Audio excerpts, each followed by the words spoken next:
ఇశ్రాయేలీలు ప్రజలు ఐగుప్తు దేశాన్ని విడిచిపెట్టి సీనాయి అరణ్యంలోకి ప్రవేశించిన తర్వాత దేవుడు మోషే నాయకత్వంలో, తర్వాత 40 సంవత్సరాల తర్వాత యెహోషువ నాయకత్వంలో వారిని నడిపించాడు. వారిని నడిపించినప్పుడు వారికి ఎదురుగా ఏమి వచ్చినను, ఇశ్రాయేలీయుల ప్రజలకు ఎదురుగా ఏమొచ్చినను దేవుడు దానిని నిర్మూలించేవాడు. వాళ్ళకి ఎదురుగా ఒక రాజు వచ్చినా, ఒక రాజ్యం వచ్చినా, ఆ రాజుని, ఆ సైన్యాన్ని, ఆ రాజ్యాన్ని కూడా దేవుడు ఓడించి వీళ్ళకి హస్తగతం చేసేవాడు. వాళ్ళకి ఎదురుగా పెద్ద పర్వతం ఎదురొచ్చినా దాన్ని దేవుడు చదును భూమిగా చేసేసేవాడు. ఆ ఇశ్రాయేలు ప్రజలకు ఎదురుగా ఆ 40 సంవత్సరాలలో ఎర్ర సముద్రము ఎదురొచ్చిన ఫస్ట్ ఇశ్రాయేలు ప్రజలకి ఎదురుగా వచ్చిన సమస్య ఏంటంటే ఎర్ర సముద్రమే. వారు 3వ రోజున ఐగుప్తు దేశం నుండి బయటకు వచ్చిన 3వ రోజునే ఎర్ర సముద్రం వాళ్ళకి ఎదురొచ్చింది. 3వ రోజున ఎర్ర సముద్రం ఎదురుకొస్తే దేవుడు దాన్ని వారి ఎదురు లేకుండా చేసేసాడు. తెలుసు కదా మీకు, వారికి అడ్డొచ్చేది ఏదైనా వాళ్ళకి అడ్డు రాకుండా దేవుడు చేసేసాడు. ఎర్ర సముద్రం 2 పాయలు చేసేసాడు. వాళ్ళు దాని నుంచి బయటకు వచ్చేసారు. యోర్దాన్ నది అడ్డొచ్చింది, యోర్దాన్ నది 2 పాయలుగా చేసేసాడు.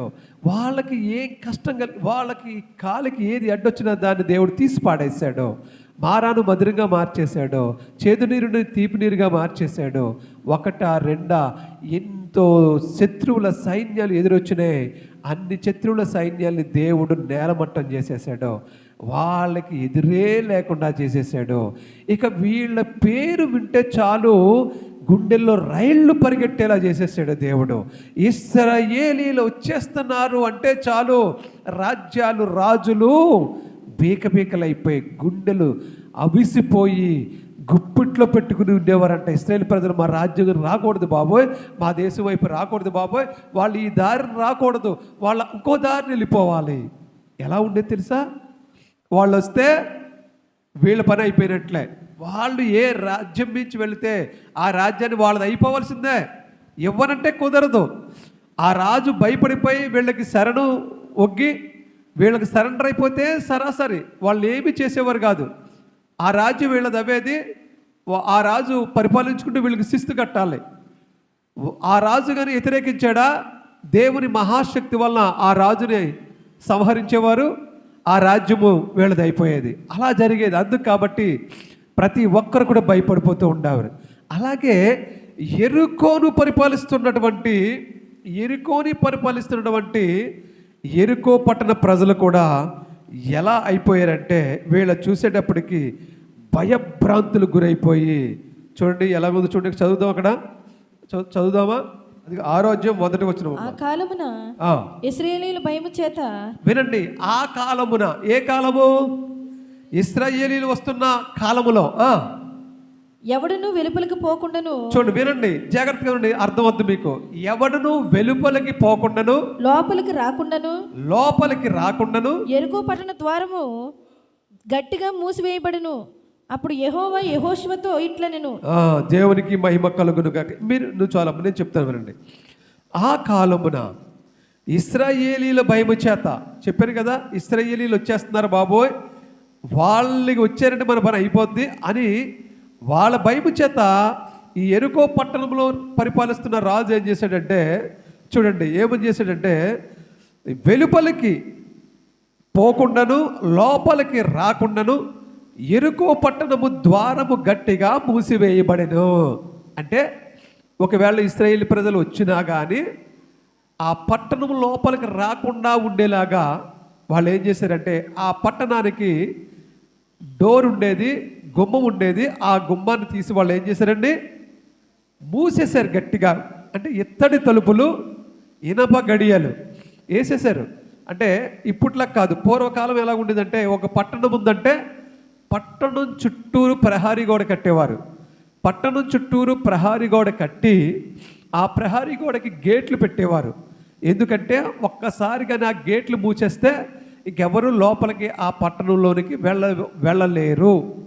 అంత గట్టిగా. రాజమండ్రి ఉందనుకోండి, రాజమండ్రి చుట్టూరు ప్రహారీ గోడ కట్టేసేసి ఓ 4 గేట్లు పెట్టారనుకోండి, ఆ గేట్లు కానీ మూసేస్తే లోపల వాళ్ళు బయటికి రాలేరు, బయట వాళ్ళు లోపలికి వెళ్ళారు. అలాగే యెరూషలేము చుట్టూ గోడ ఉండేది, అలాగే యెరికో పట్టణం చుట్టూ కూడా గోడ ఉండేది. ఇప్పుడు ఇశ్రాయేలీయులు వచ్చేస్తున్నారనే భయం చొప్పున ఏం చేశారంటే, ఆ చుట్టూ గోడ ఉంది కాబట్టి వాళ్ళ గోడ దాటి రాలేరు కాబట్టి గేట్లు వేసేయండి రా అన్నాడు. గేట్లు మూసేసారు వాళ్ళు. ఇప్పుడు ఇశ్రాయేలు ప్రజలు అక్కడికి వచ్చారు, ఆ యెరికో గోడల దగ్గరికి వచ్చారు, యెరికో పట్టణం దగ్గరికి వచ్చారు. వచ్చి గుడారాలు వేసుకున్నారు. అక్కడ ప్రహారీ గోడ అంటే ఏదో మన ఇంటి చుట్టూ ఉండే ప్రహారీ గోడ లాంటిది కాదు. పట్టణం చుట్టూ ఉండే ప్రహారీ గోడలు ఎలాగుంటాయంటే, ఎత్తు ఒక 3 ఫ్లోర్లు బిల్డింగ్ ఎంత ఉంటుందండి? 3 ఫ్లోర్లు బిల్డింగ్ ఎంత ఎత్తు ఉంటుంది? అంత ఎత్తు ఉంటుంది గోడ పైకి. అంటే 3 ఫ్లోర్లు బిల్డింగ్ ఉన్నంత ఎత్తు అంటే 30 అడుగులు, 25 అడుగుల నుండి 30 అడుగులు. కొన్ని చోట్ల అయితే ఇంకా లోతట్టు ప్రాంతంలో అయితే ఇంకా ఎత్తు గోడ ఉండేదంట. 60 అడుగుల వరకు కూడా గోడ ఎత్తు ఉండేదంట.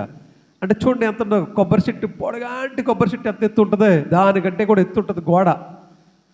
సరే, అంత ఎత్తు గోడ ఉంది కదా, మరి వెడల్పు ఎంత ఉంటుంది అనుకుంటారు మీరు? గోడ వెడల్పు ఎంత ఉంటుందంటే,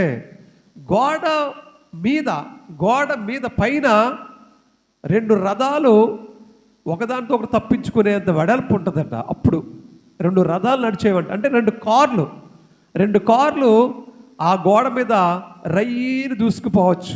అంటే రాజమండ్రి గోదావరి బ్రిడ్జ్ అంత వెడల్పు ఉంటుంది అనమాట గోడ.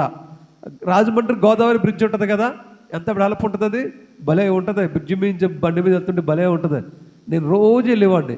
మాకు అవతల తోటలుండే, ఎక్కడంటే జంగారెడ్డిగూడెం అవతల ఉండే మాకు తోటలో. ప్రతిరోజు వెళ్ళేవాడిని నేను బైక్ వేసుకుని. పొద్దుట వెళ్ళిపోయేవాడిని. 105 కిలోమీటర్లు వచ్చేది ఇక్కడికి. మా నాన్న ఉన్నప్పుడు మాకు అక్కడ బత్తాయి తోటలు ఉండే. ఇంకా చూడండి, ప్రతిరోజు పొద్దుట తెల్లవారుజాము లేసి బైక్ వేసుకెళ్ళిపోయేవాడిని. అక్కడ పని చూసుకుని మళ్ళీ సాయంత్రం మళ్ళీ బైక్ వేసుకుని ఇంటికి వచ్చేసేవాడిని. అక్కడ ఉండమనేవారు కానీ నేను ఉండేవాడిని కాదు. 105 కిలోమీటర్లు రోజు వెళ్ళడం రావడం. ప్రతిసారి వెళ్ళినప్పుడల్లా గౌరీపట్నం గుడి దగ్గర ఆగేవాడిని నేను. అలా ఉండేదన్నమాట. బ్రిడ్జి మీద భలే సరదాగా ఉండేది. బ్రిడ్జి మీద బైక్ తోలుతుంటే ఇప్పుడు కాదనుకోండి, అప్పుడు కింద నీరు పైన బ్రిడ్జి భలే ఉండేదన్నమాట. అంటే బ్రిడ్జి మీద ఒక బస్సు ఇలాగ వెళ్ళింది అనుకోండి, ఇంకొక బస్సు ఎదురొచ్చింది అనుకోండి, ఇంకా గ్యాప్ ఉంటుంది, పక్కన బైకులు కూడా వెళ్ళొచ్చు. అంత వెడల్పు ఉంటుంది బ్రిడ్జి. చూడడానికి చిన్నదిలాగా ఉంటుంది కానీ. అలాగే అప్పుడు గోడలు కూడా, ఎరుకో గోడలు ఎలాగుండి అంటే, పైన 2 రథాలు ఒకదాని పక్కన ఒకటి ఉన్నా కానీ వెళ్ళిపోవచ్చు, అంత వెడల్పుగా ఉండేది. ఇంకా మీకు బాగా అర్థం అవ్వాలంటే, అక్కడ ఈ గోడ మీద కాపలు కాసే సైనికులు ఉంటారు కదా, ఆ సైనికులు కూడా వాళ్ళ ఇల్లు కూడా ఆ గోడల మీదే ఉండి అంట. వాళ్ళు నివసించడానికి ఇల్లు కావాలి కదా, ఆ ఇల్లు ఆ గోడల మీద కట్టుకునేవారంట. అర్థమవుతుందా? రాహబు అనే వేశ్య విన్నారా పేరు? రాహబు అనే వేశ్య ఎవరంటే, మీకు మత్తయి సువార్తలో కూడా కనపడుద్ది ఆవిడ. యేసుక్రీస్తు ప్రభు వంశావళిలో ఆవిడికి కూడా చోటు దొరికింది. అర్థమైందా? మత్తయి సువార్త తీయండి. మత్తయి సువార్తలో 1వ అధ్యాయంలో 5వ వచనం చూడండి. నయస్సోను సల్మానును కనెను, సల్మాను రాహబు నందు బోయాజును కనెను, బోయాజు రూతు నందు ఓబేదును కనెను, ఓబేదు ఎస్ఐని కనెను, ఎస్ఐ రాజైన దావీదును కనెను. ఇప్పుడు ఇక్కడ మహామహుల పేర్లు ఉన్నాయి. ఇక్కడ బైబిల్ గ్రంథంలో ఉన్నటువంటి గొప్ప గొప్ప వాళ్ళ పేర్లు ఉన్నాయి. ఇక్కడ ఎవరి పేర్లు ఉన్నాయి చూడండి. అబ్రహాము, ఇస్సాకు, యాకోబు, తర్వాత ఇంకేమున్నాయి? తామారు, పెరేసు, తెరాహు, యోద, ఎస్రోను, అమ్మినాదాబు, నయస్సోను, సల్మాను, బోయాజు, రూతు, ఓబేదు, ఎస్ఐ, దావీదు. వీళ్ళ మధ్యలో ఒక పేరు కనపడుతుంది. ఏం పేరు? ఆ పేరు రాహబు. ఇక్కడ మహా కొమ్ములు తిరిగిన వాళ్ళు అంటారు చూసారా, అలాంటి వాళ్ళు ఉన్నారు ఇక్కడ. ఎలాంటి వాళ్ళు అండి? దావీదు తండ్రి ఎస్ఐ ఉన్నాడు, దావీదు తాత ఓబేదు ఉన్నాడు, ఓబేదు తండ్రి బోయాజు ఉన్నాడు, రూతు ఉంది కదా, రూతు భర్త బోయాజు ఉన్నాడు, బోయాజు వాళ్ళ నాన్న ఉన్నాడు. ఇప్పుడు ఎందుకు బోయాజు వాళ్ళ అమ్మ ఎవరు చెప్పండి అమ్మా? రాహబు. ఈ బోయాజు తెలుసు కదా మీకు, బోయాజు చాలామంది ఉన్నారు కదా.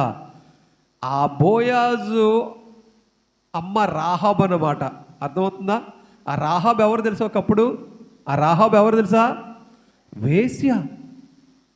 అయ్య బాబు, వేశ్యకి యేసుక్రీస్తు ప్రభు వంశావళిలోకి చోటు ఎలా దొరికిందండి?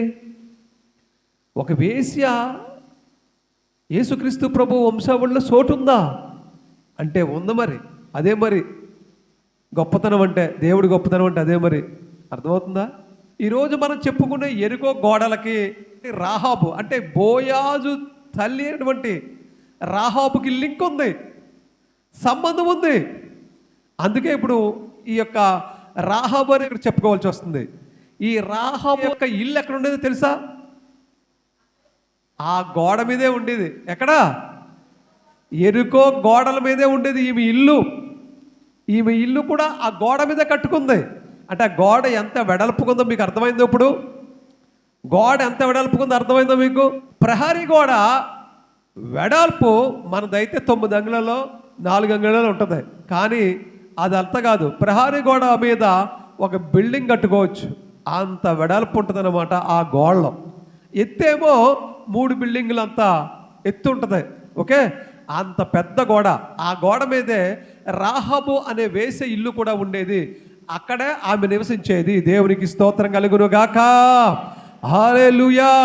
ఇప్పుడు అలాంటి గోడలున్న ఎరికో పట్టణం దగ్గరికి ఇశ్రాయేలు ప్రజలు వచ్చారు.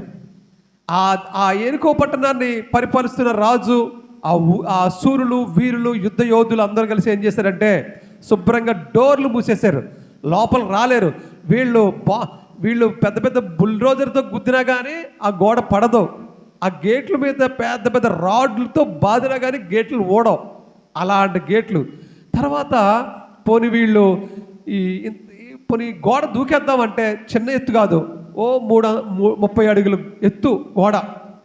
ఇలాంటి గోడ అడ్డొచ్చేసింది వీళ్ళకి. మరి ఇప్పుడు దేవుడు ఏం చేస్తున్నాడు? ఇప్పుడు ఇంతకుముందు ఏం చేశాడు దేవుడు? ఇశ్రాయేలు ప్రజలకు ఏదైనా అడ్డొస్తే ఏం చేశాడు దేవుడు? తీసేసాడు కదా. ఇప్పుడు మరి ఎరుకో గోడలు అడ్డొచ్చిన దేవుడు ఏం చేస్తాడు? తీసేస్తాడా? తీసాడా? దేవుడికి ఏమైనా అసాధ్యమైంది ఉందా? ఏమీ అసాధ్యం లేదు, ఆయన సమస్తము సాధ్యమే. ఇప్పుడు దేవుడు ఏం చేశాడంటే యెహోషువను పిలిచాడు. అప్పటికి మోసే లేడు, ఇంకా మోసే చనిపోయాడు. 40 సంవత్సరాలు అయిపోయింది. వీళ్ళు కానాను అరణ్యంలోకి వచ్చి, సేనాయి అరణ్యంలోకి వచ్చేసి మోసే చనిపోయిన తర్వాత నాయకత్వము యెహోషువకు వచ్చేసింది. యొర్దాను నది కూడా దాటేశారు, కానానులోనికి ప్రవేశించేశారు. ఇంకా ఎరుకో పట్టణాన్ని స్వాధీనపరచుకోవాలి. వీళ్ళు ఎరుకో పట్టణం స్వాధీనపరచుకోవాలంటే ముందు ఆ గోడ బద్దలు కొట్టాలి, లోపలికి వెళ్ళాలి. గోడ బద్దలు కొట్టడం అంటే మామూలు విషయం కాదు. బాంబులేసి బద్దలు కొట్టిన బద్దలు అవుతుంది అలాంటి గోడ. అప్పుడు వీళ్ళు ఏం చేయాలి? దేవుడు చెప్పాడు, యెహోషువను పిలిచి అంటున్నాడు, మీరు ఆ గోడని, ఆ లోపలున్న యోధుల్ని, ఆ రాజుని, ఆ దేశ ప్రజల్ని మీకు నేను అప్పగిస్తున్నానని దేవుడు యెహోషువ చెప్పాడు.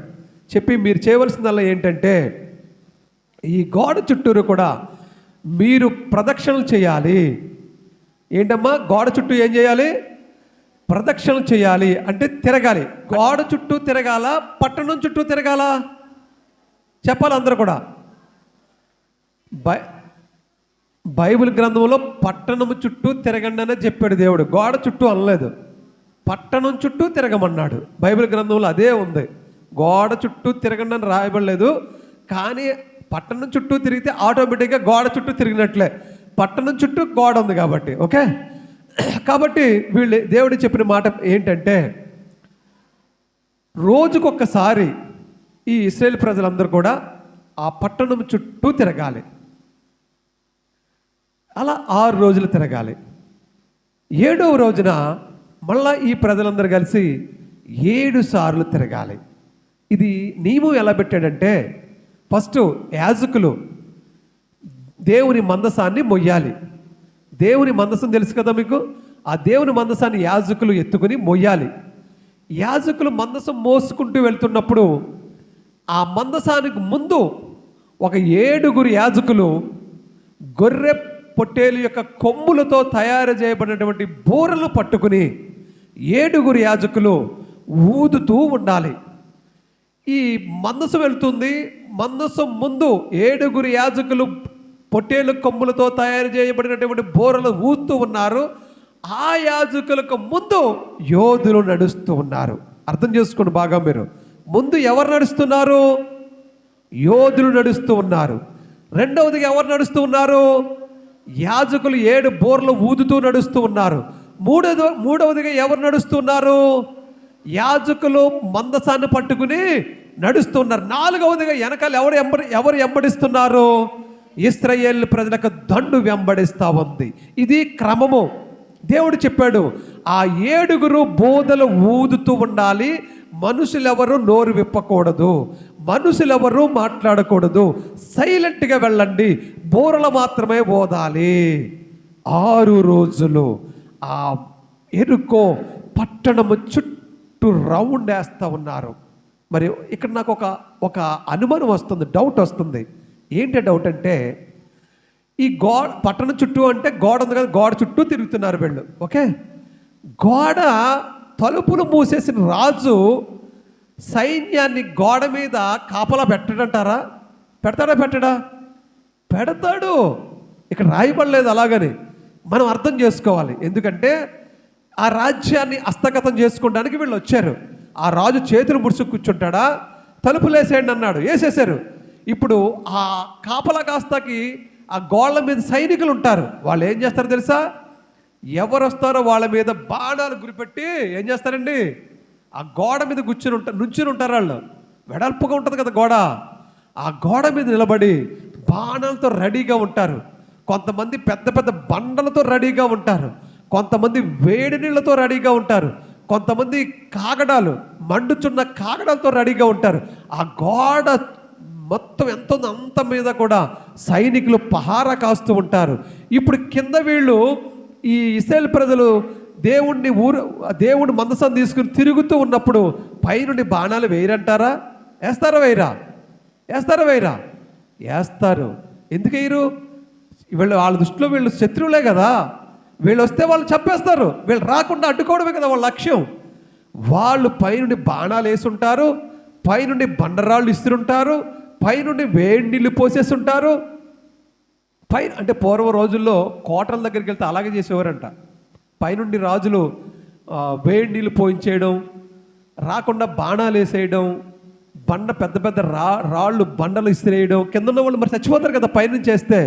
ఎత్తులో ఉన్న వాళ్ళు తిరుగుతున్న వాళ్ళ మీదకి వేస్తారు కదా. మరి ఇలా వేస్తున్నా కానీ వీళ్ళు 7 రోజులు ప్రదక్షిణలు ఆపలేదా? ఆపారమ్మా? ఆపలేదు. వీళ్ళు పైన వాళ్ళు ఏం చేసినా కానీ వీళ్ళు మాత్రం కింద ఎన్ని కష్టాలు వచ్చినా వీళ్ళు ప్రదక్షిణలు మాత్రం వీళ్ళు ఆపలేదు. మొదటి రోజు తిరిగారు, ఎన్నో కష్టాలు వచ్చుంటాయి. పైన సైనికులు చూస్తూ బాగా తిరగండి అంటారా? ఊరుకోరాళ్ళు బాణాలు వేస్తూ ఉంటారు, కొడతా ఉంటారు, వీళ్ళ మీదకి ఏమేమో ప్రయోగాలు చేస్తూ ఉంటారు. అయినప్పటికీ కూడా వీళ్ళు తిరిగారు. కానీ చేశారు, వీళ్ళ మీద ప్రయోగాలని బైబిల్లో రాయలేదు. కానీ మనం అర్థం చేసుకోవాలి, అక్కడ జరిగేది మరి యుద్ధం, రాజ్యాన్ని వీళ్ళు తీసుకోవడానికి వెళ్తున్నారు. ఆ రాజు ఏమో తలుపులు మూయించేసాడు, లోపల నుంచి బయటకు వెళ్లకుండా, వెలుపల నుంచి లోపల రాకుండా ఇశ్రాయేలీయులు భయము చేత. అందుకు కాబట్టి అక్కడ ఉన్నటువంటి సైనికులు కాపలా పెట్టి ఉంటాడు. ఆ సైనికులు ఊరుకోరు, ఏమైనా చేస్తుంటారు. అన్నీ చేసినా కానీ ఇశ్రాయేలు ప్రజలు దేవుడు చెప్పింది తూచా తప్పకుండా 6 రోజులు కూడా ప్రతిరోజు రోజుకొక్కసారి ఆ పట్టణం చుట్టూ తిరిగి వచ్చారు. ఎరుకో పట్టణం చుట్టూరు. మీరు సంవత్సరానికి ఒకసారి భూపాలపట్నం చుట్టూ తిరగమంటే ఏం చేస్తున్నారు? మీరు ఏం చేస్తున్నారమ్మా? సంవత్సరానికి ఒకసారి భూపాలపట్నం చుట్టూ తిరగండి అమ్మా అంటే ఒకళ్ళకి కాళ్ళు నొప్పి, ఒకళ్ళకి ఏళ్ళు నొప్పి. ఒకరోజు భూపాలపట్నం చుట్టూ తిరగమంటుంటే తిరగలేకపోతున్నారు మీరు. మరి ఇశ్రాయేలు ప్రజలు ఎన్నిసార్లు తిరిగారు ఎరుకో పట్టణం చుట్టూరును? రోజుకొకసారి చొప్పున 7 రోజులు తిరిగారు. 7వ రోజున ఏం చేశాడు? దేవుడు ఏం చేశాడు తెలుసా? ఈసారి 7 సార్లు తిరగండి. ఈసారి ప్రజలు మౌనంగా ఉండొద్దు. వాళ్ళ బోర్లు ఊదినప్పుడు మీరేం చేయాలండి? దేవుణ్ణి బిగ్గరగా ఆర్భాటముతో స్తుతించాలి. స్తుతిస్తూ కేకలు వేయమన్నాడు ఈసారి. ఇప్పుడు 7వ రోజున ఫస్ట్ యోధులు నడుస్తున్నారు, 2 యాజకులు బోర్లు ఊదుస్తూ వెళ్తున్నారు, 3వదిగా మందసాన్ని పట్టుకుని యాజకులు వెళ్తున్నారు. వెనకాలబడి దండు ఏం చేస్తుందండి? కేకలు వేస్తూ ఆర్భాటంతో దేవుణ్ణి స్తుతిస్తూ ఘనపరుస్తూ ఆ పట్టణం చుట్టూ 7 సార్లు తిరిగేటప్పటికి ఆ కోట గోడల ఎరుకో గోడలు ఏమైపోయినాయండి? కూలిపోయినాయి. గట్టిగా చెప్పండి కూడా దేవుడి మహిమపడదాం. హల్లెలూయా. చూసారండి, వీళ్ళు బాంబులు పెట్టి కూల్చలేదు, బుల్డోజర్లతో కూల్చలేదు, జేసీపీలతో గంటలేదు, క్రేన్లతో లాగలేదు. ఏం చేశారండి? దేవుని స్తుతించారంతే. దేవుని స్తుతిస్తూ దేవుని చెప్పిన మాట ప్రకారంగా చేస్తే అంత పెద్ద కోట గోడ, అంత పెద్ద గోడలు కూడా, ఎరుకో గోడలు కూడా కూలి కిందడిపోయినాయండి. చూసారా దేవుని యొక్క గొప్పతనం ఏంటో? కానీ ఒక్క ఇల్లు మాత్రం కూలలేదు. ఎవరి ఇల్లు అది? అందరు గట్టిగా చెప్పండి. ఎవరి ఇల్లు కూలలేదు? రాహాబు ఇల్లు కూలలేదు. ఎందుకు కూలలేదు అది కూడా మీకు చెప్తాను. రాహాబు అంత మంచిది కాదు కదా, ఆమె వేసే కదా, వేసే అయినా ఆమె ఇల్లు ఎందుకు కూలలేదండి అని మీకు డౌట్ రావచ్చు. ఎందుకు కూలలేదు చెప్పనా? ఫస్ట్ యెహోషువ ఏం చేశాడంటే, ఒక 2 మనుషుల్ని కనిపెట్టమని పంపించాడు. వేగుల వారు అంటారు కదా, సీక్రెట్ ఏజెంట్స్, గూఢాచారులు, రహస్యంగా వెళ్ళి కనుక్కోవడం కోసం. ఎరుకో పట్టణం ఎలాగుందో ఒకసారి చూసిరండి. మనం దాన్ని యుద్ధం చేయాలి కదా, దాని మీద హస్తగతం చేసుకోవాలి కదా, దాన్ని కనిపెట్టరండి ఎలాగుందో, దాని రహస్యాలు ఏంటో కనిపెట్టండి అని 2 పంపించాడు చాటుగా. వాళ్ళిద్దరూ వస్తే ఆ దేశాన్ని పరిపాలిస్తున్న రాజు రెండేని సన్మానం చేస్తాడా, కొట్టి చంపేస్తాడా? కొట్టి చంపేస్తాడు. ఎందుకంటే మన దేశంలో ఉన్న రహస్యాలన్నీ మోసుకుని ఆ ఇశ్రాయేలు ప్రజలకు చెప్తారు. వాళ్ళు వచ్చి మన దేశాన్ని దండెత్తి మనల్ని సంహరించి దీన్ని తీసేసుకుంటారనే భయం చెప్పున వీళ్ళ కనపడితే చాలా చంపేస్తారు వాళ్ళు. వీళ్ళు ఎవ్వరికీ తెలియకుండా సీక్రెట్గా వెళ్ళారు. ఒక 2 ఎవ్వరికీ తెలియకుండా సీక్రెట్గా వెళ్ళినా కానీ రాజుకు తెలిసిపోయింది. చూసారా, ఆయన దగ్గర కూడా సీక్రెట్ ఏజెంట్లు ఉన్నారు. గూఢాచారి వ్యవస్థ అంటే అలాగే ఉంటుంది. ఆ ఎరుకో పట్టణంలోనికి ఎవరన్నా చొరబడుతున్నారేమో కనిపెట్టడానికి వాళ్ళకి కూడా రహస్య వ్యవస్థ ఉంది, గూఢాచార వ్యవస్థ. వాళ్ళు కనిపెట్టేశారు. ఎవరో ఇశ్రాయేలు ప్రజలలో నుండి ఒక 2 మనుషులు వచ్చారు. వాళ్ళు ఎక్కడున్నారని నిలకడం మొదలెట్టారు. వాళ్ళు ఏం చేశారు తెలుసా? తిన్నగా గోడ మీద ఇల్లు కట్టుకుని ఉంటున్నటువంటి రాహాబు దగ్గరికి వెళ్ళారు. వాళ్ళిద్దరూ వెళ్ళి రాహాబు ఏం చేసిందంటే వాళ్ళిద్దరిని అటక మీద ఎక్కించేసి జనపకట్టలుంటే ఆ జనపకట్టలు వాళ్ళ మీద వేసేసి వాళ్ళు కప్పేసింది, కనపడకుండా దాచేసింది, బయటకు వచ్చేసింది. మామూలుగా సైనికులు వచ్చారు. వచ్చి రాహాబుని అడుగుతున్నారు, ఇదిగో అమ్మా 2 మనుషులా వచ్చారు, నువ్వేమన్నా చూసావా అని అడిగారు. అయ్యో చూశానండి, ఇదిగో ఇలాగెళ్ళిపోతున్నారు, త్వరగా మీరు వెళితే మీరు పట్టుకుంటారు, వెళ్ళండి వెళ్ళండి అనేసింది. త్రావ తప్పించేసింది అక్కడ. నేను చూడలేదు అంటే వాళ్ళు వచ్చి లోపలికి వచ్చి వెతుకుతారు వాళ్ళు. ఏమన్నది? చూశానండి, ఇప్పుడే ఇలా వెళ్ళిపోతున్నారు, మీరు పరిగెట్టని దొరికేస్తారు అన్నది. చూసారు ఎంత తెలుగుగా మాట్లాడిందో? నిజమే అనుకుని వాళ్ళు 3 రోజులు పరిగెట్టారంట అలాగా నెలుగుతాకి. వీళ్ళు ఎక్కడున్నారు? రాహాబు ఇంట్లో ఉన్నారు. అప్పటికి ఎవరామే? వేశ్య. ఆ ఇంట్లో దాచింది వీళ్ళిద్దరిని. దాచి వాళ్ళు వెళ్ళిపోయిన తర్వాత బయటికి తీసుకొచ్చి, అయ్యారా ఇదిగో వాళ్ళు వెళ్ళిపోయారు, మీరు క్షేమంగా వచ్చి ఈ కొండకు పారిపోండి, 3 రోజులు అయిన తర్వాత బయటికి రండి, మీ దారిని మీరు వెళ్ళిపోండి అని చెప్పి వాళ్ళని తప్పించింది. అక్కడ రహస్యాలని చెప్పింది ఆవిడ. ఏమని చెప్పింది? ఈ దేశం మిమ్మల్ని చూసి దడదళ్ళాడిపోతుంది, మీ భయం వీళ్ళకి పట్టేసుకుంది, మీరు వస్తున్నారంటే వీళ్ళకి చెమటలు పట్టేస్తున్నాయి అని మొత్తం రహస్యాలన్నీ ఆవిడ వీళ్ళిద్దరికీ చెప్పేసింది. ఇది పట్టుకుని వీళ్ళు నెమ్మదిగా వచ్చేసేటప్పుడు ఆవిడ అన్నది, రాహాబు అంది, ఇదిగో ఈ దేశాన్ని దేవుడు మీకు ఇస్తాడని నాకు అర్థమైపోయింది, మీరు వచ్చినప్పుడు నన్ను జ్ఞాపకం చేసుకోండి అని అడిగింది. అప్పుడు మరి ఈమె వీళ్ళకి సహాయం చేసింది కదా. అప్పుడు వాళ్ళు ఏం చేస్తారో తెలుసా? ఒక ఎర్రటి దారం కిటికీ కడతారు. ఇది మాకు గుర్తుగా ఉంటుంది, మేము ఈ దేశం మీదకి వచ్చినప్పుడు ఈ దారం ఏ ఇంటికైతే ఉందో ఆ ఇంటిని మేము పాడు చెయ్యం, ఆ ఇంటి వారందరినీ మీ సంపం, మేము రక్షిస్తాం. కాబట్టి నీకు ఎవరెవరైతే ఉన్నారో ఈ దేశంలో, ఈ ఎరుకో పట్టణంలో, వాళ్ళందరినీ ఈ ఇంట్లోకి వచ్చి ఉండమను, నువ్వు కూడా ఈ ఇంట్లో ఉండు, మేము వచ్చినప్పుడు నిన్ను కాపాడుతామని చెప్పి వాళ్ళిద్దరు మాట ఇచ్చి వెళ్ళిపోతారు. వెళ్ళిపోయి ఈ విషయాలన్నీ కూడా యెహోషువకు చెప్తారు. అప్పుడు యెహోషువ విని ఈ యెరికో పట్టణం మీదకి వచ్చినప్పుడు గోడలు కూలిపోయిన తర్వాత లోపలికి వెళ్ళారు వీళ్ళు. అక్కడున్న మొత్తం అందరినీ సంహరించేశారు. యెరికో పట్టణంలో ఉన్న మొత్తం దేవుడు, ఆ యెరికో పట్టణం శపించబడింది, శపితమైన పట్టణం, దేవుడు శపించాడు. కాబట్టి ఆ పట్టణంలో ఉన్న ఏ ఒక్కరిని బ్రతకనవలేదు, అందరిని సంహరించేశారు.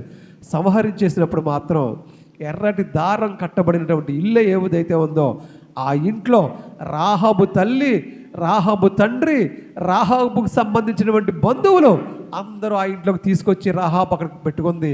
అప్పుడు యెహోషువ అంటాడు, ఎవరైతే ఇద్దరు ఏగుల వారు చూసి వచ్చారో వాళ్ళతో అంటాడు, మీరు వెళ్ళండి, ఆ రాహాబుని, ఆ ఇంటి వారిని మాత్రం క్షేమంగా సురక్షితంగా తీసుకురండి అని చెప్పితే అప్పుడు వీళ్ళు వెళ్ళి వాళ్ళని రక్షించి వాళ్ళని కాపాడి వీళ్ళతో పాటు తీసుకెళ్తారు.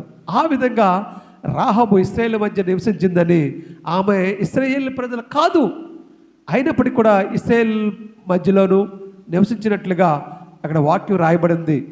అంటే రాహాబు వేశ్య యెరికోకు వేగుచూచుటకు యెహోషువ పంపిన దూతలను దాచిపెట్టి ఉండేది గనుక అతడు ఆమె తండ్రి ఇంటి వారిని, ఆమెకు కలిగిన వారందరినీ బ్రతకనిచ్చెను.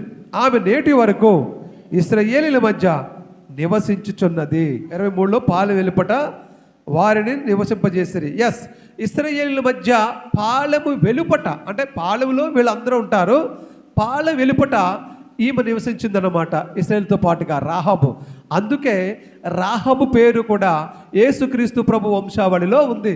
ఆ రాహాబుని ఎవరు పెళ్లి చేసుకున్నారంటే బోయాజు తండ్రి అయినటువంటి సల్మాను పెళ్లి చేసుకున్నాడు. రాహాబుని సల్మాను పెళ్లి చేసుకున్నాడు. కాబట్టి ఈ సల్మాను రాహాబుని చేసుకుంటే సల్మానికి రాహాబుకి బోయాజు పుడతాడు. ఇప్పుడు వేశ్య కాస్త బోయాజు తల్లి అయిపోయింది. తెలుసా మీకు? బోయాజు తల్లి అయిపోయింది. దేవునికి స్తోత్రం కలుగును గాక. ఇప్పుడు ఇక ఆమె ఎప్పుడైతే దేవుడు తెలుసుకుందో ఆ తర్వాత ఆ వేశ్య వృత్తిని వదిలేసేసి ఇశ్రాయేల్ ప్రజల్లోకి వచ్చి జీవించింది కదా, ఆ యెరికో పట్టణాన్నే వదిలేసింది, ఇశ్రాయేలుతో పాటు వచ్చేసింది. ఆమెను దేవుడు పవిత్రపరిచేశాడు, క్షమించేశాడు, పవిత్రపరిచాడు. ఆమె ఇంకా వీళ్ళతో పాటుగా పాత జీవితాన్ని వదిలిపెట్టేసి కొత్త జీవితాన్ని మొదలుపెట్టిందనమాట. అందుకే ఆవిడికి ఈ యొక్క క్రీస్తు వంశావళిలో చోటు దొరికిందని మనము నమ్మాలి. దేవునికి స్తోత్రం కలుగును గాక. ఇప్పుడు చూడండి, యెరికో గోడలు కూలినాయి, అవునా? వీళ్ళ ముందు అది పెద్ద సమస్యగా ఉంది. యెరికో గోడలు ఇశ్రాయేలు ప్రజలకి పెద్ద సమస్యగా ఉంది. దేవుడిని స్తుతించగానే ఆ గోడలు కూలిపోయినాయి. మరి ఈ రోజున నీకు నాకు మనందరికి కూడా మన ముందు కొన్ని సమస్యలు ఉంటాయి. యెరికో గోడలు లాంటి సమస్యలు మనకు ఉంటాయి. అయితే ఇశ్రాయేలు ప్రజల ముందు గోడలు కూల్చిన దేవుడు మన ముందున్న యెరికో గోడలు లాంటి సమస్యలు కూల్చేస్తాడా కూల్చడా? కూల్చేస్తాడా కూల్చడా? కూల్చడన్న వాళ్ళు చేయి చూపించండి ఒకసారి. వెరీ గుడ్, చాలా స్పృహలోనే ఉన్నారు. కూల్చేస్తాడు దేవుడు. మన ముందు ఉన్న ఎలాంటి సమస్యనైనా, మన ముందు ఉన్న ఎలాంటి శోధనైనా, యెరికో గోడ లాంటివి ఏ ఉన్నా దేవుడు కూల్చి అవతల పాడేస్తాడు. మనం ఏం చేయాలి చెప్పండి? మనం ఏం చేయాలి? యెరికో ప్రజలు ఏం చేశారు? కష్టాలు రాని, నష్టాలు రాని, శ్రమలు రాని, ఇబ్బందులు రాని దేవుణ్ణి స్తుతించడం మానేరా?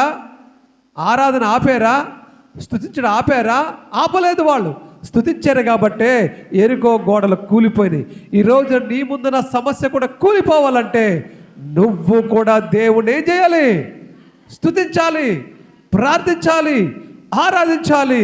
ఆరాధన ఆపకూడదు, స్తుతి ఆపకూడదు, ప్రార్థన ఆపకూడదు. నీకు ఎలాంటి బాధ ఉన్నా, శోధనున్నా, వ్యాధి ఉన్నా, కష్టమున్నా, కన్నీళ్ళున్నా యేసయ్య నామాన్ని స్తుతించుడా మాననే మానకూడదు. అలా మానకుండా ఉంటే దేవుడు ఏం చేస్తాడు తెలుసా?